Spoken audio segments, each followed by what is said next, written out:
Hello दोस्तों, Hindi स्टोरिया channel आपका अभिनंदन करता है। कहानी सुनने के लिए आपका धन्यवाद। कहानी पसंद आए तो लाइक और सब्सक्राइब जरूर करें। बिना देरी किए चलिए कहानी शुरू करते हैं। पश्चिम भारत के एक छोटे से राज्य में धर्मराज नामक एक बुद्धिमान और न्यायप्रिय राजा रहता था।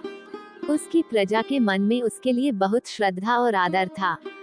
राजा धर्मराज बहुत लंबा, ऊंचा और रूपवान था।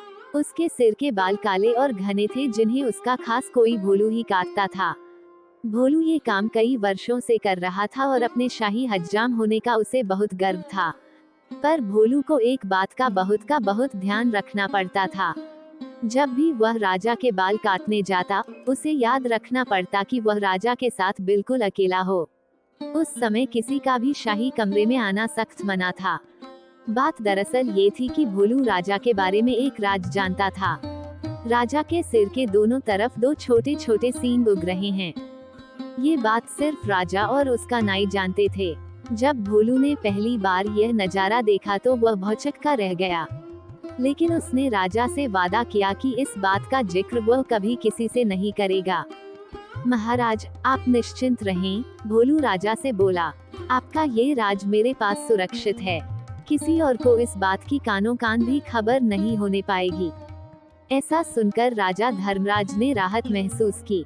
उसे डर था कि अगर लोगों को इस बात की जानकारी हो गई तो राज्य भर में उसकी खिल्ली उड़ेगी।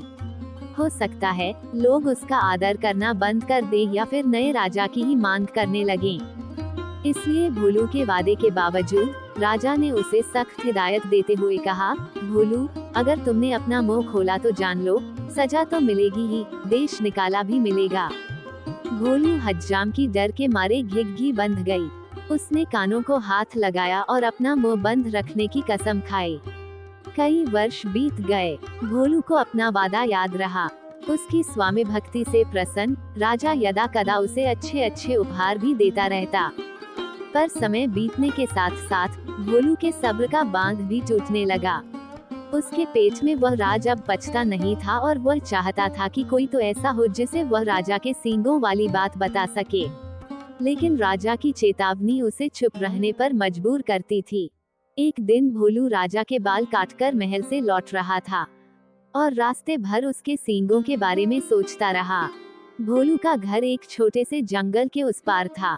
ऊंचे ऊंचे पेड़ों और लटकती बेलों के बीच में से धीरे धीरे चलता हुआ भोलू जब थक गया तो सुस्ताने के लिए एक घने पेड़ के नीचे बैठ गया।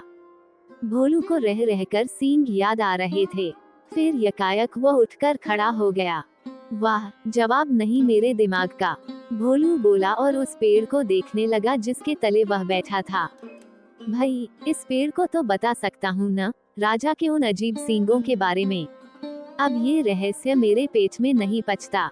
पेड़ तो बोल सकता नहीं और इस तरह किसी और को ये बात पता चलने का डर भी नहीं है। पेड़ के पास ये भेद हमेशा भेद रहेगा और मैं भी इस बोझ से मुक्त हो जाऊंगा।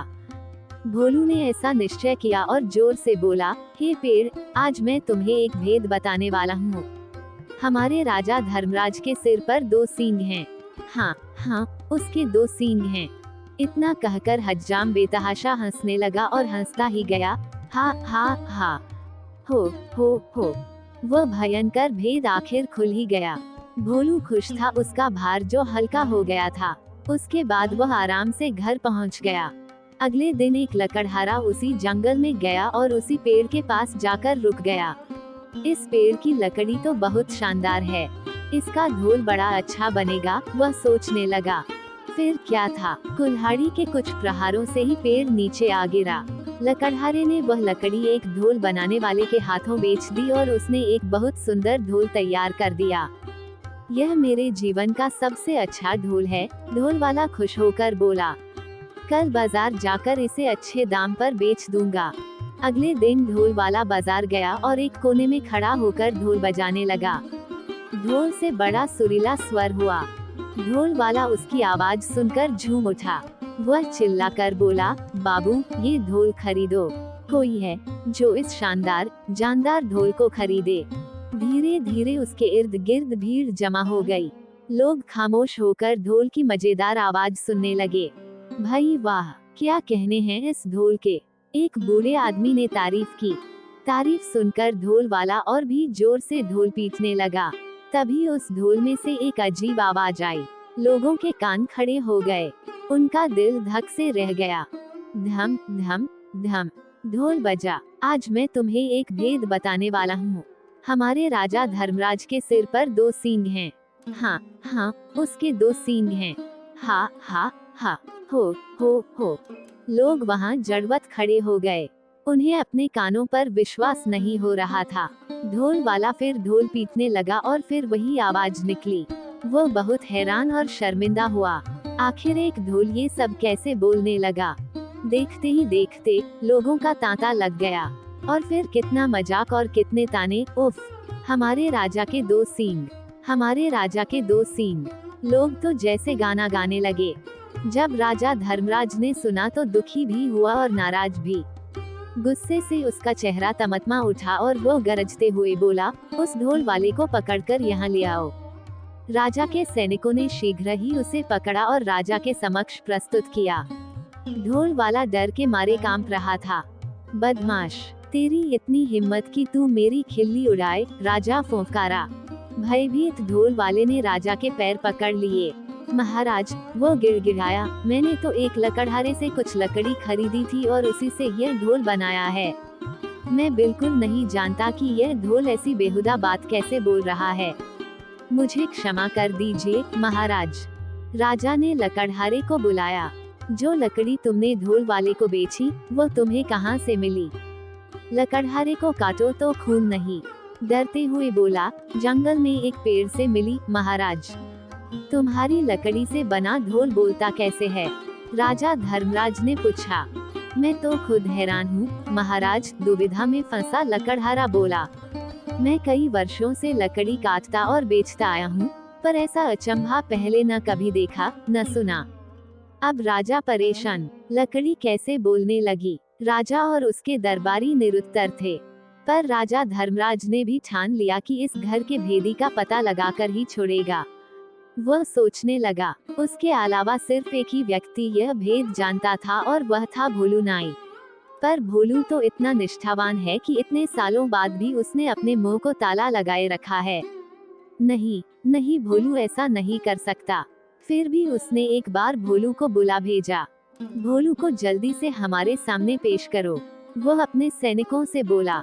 भोलू नाई आया, ऊपर से नीचे तक थरथराता हुआ। भोलू, एक तुम ही हो जिसे मेरा भेद पता था। तुमने और किसे बताया? सच उगल दो वरना सजा पाओगे।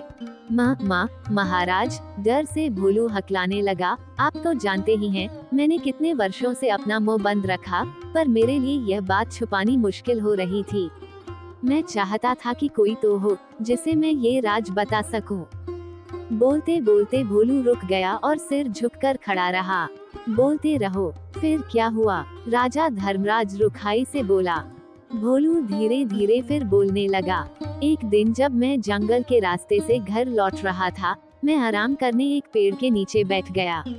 बस आपके बाल तब काट कर ही आ रहा था और उन सींगों के बारे में भी सोच रहा था। काश मैं उनके बारे में किसी बात कर पाता। आखिर मैं भी इंसान हूँ। तभी मेरे दिमाग में एक बात आई और मैं पेड़ को ये राज बताकर हल्का हो गया। सोचा कि पेड़ को बताने से क्या नुकसान, क्या मालूम था कि इसकी लकड़ी ही बोल पड़ेगी। अब समझा, बुद्धिमान राजा ने पहेली बूझ ली। वह पेड़ जादुई था, सुन बोल सकता था, इसलिए उसकी लकड़ी से बने ढोल को जैसे ही पीटा गया, वह बोलने लगा। और जो कुछ तुमने मेरे सींगों के बारे में कहा, वही शब्द वह दोबारा दोहराने लगा। जादुई ढोल की उलझन सुझाने के बाद राजा ने भोलू नाई की तरफ देखा। भोलू शर्म से सिर झुकाए खड़ा था। लकड़हारा और ढोल वाला भी पाने हाथ बांधे सजा का आदेश सुनने के लिए खड़े थे। राजा धर्मराज बुद्धिमान ही नहीं, न्यायप्रिय भी था। उसने तीनों को क्षमा कर दिया क्योंकि वह जानता था कि ढोल के जादुई होने में उनका कोई दोष नहीं था। वह मुड़ा और उनसे बोला, मैं तुम सबको माफ करता हूँ। तुम तीनों लोग जा सकते हो। तीनों को अपने को क्षमादान मिलने पर विश्वास नहीं हुआ। राजा नमन करते हुए वे बोले, राजन, आप महान हैं। आपकी इस कृपा के लिए शत शत धन्यवाद।